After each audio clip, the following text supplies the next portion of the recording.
İnsan hüquqlarına hörmət cəmiyyətin demokratlikliyini sübut edən əsas atributlardan biridir. Azərbaycan Respublikasının 1995-ci il 13 noyabrda qəbul edilən Konstitusiyası insan hüquqlarının və azadlıqlarının təminatını dövlətin ali məqsədi kimi ön plana çəkib. Azərbaycan Konstitusiyasının təxminən 1/3-i birbaşa insan hüquq və azadlıqlarının təsbitinə və qorunmasına həsr olunub.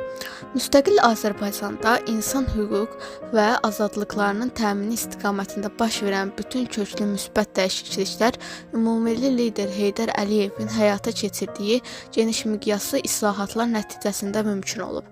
Bu sahədə bir çox sənədlər qəbul edilib. Həmin siyasəti uğurla davam etdirən Prezident İlham Əliyevin 2007-ci il 18 iyun tarixli sərəncamına əsasən hər il 18 iyun Azərbaycanda İnsan Hüquqları Günü kimi qeyd olunur. Bu isə müstəqil dövlətimizin insan hüquqlarına verdiyi ali dəyərin bariz nümunəsidir. Son illər ölkəmizdə bütün sahələrdə həyata keçirilən əsaslı islahatlar insan hüquq və azadlıqlarının etibarlı şəkildə təmin olunması mexanizmlərinin daha da təkmilləşdirilməsi təmin edib. Xüsusilə əqli mülkiyyət hüququ əsas hüquq və azadlıqlardan sayılır.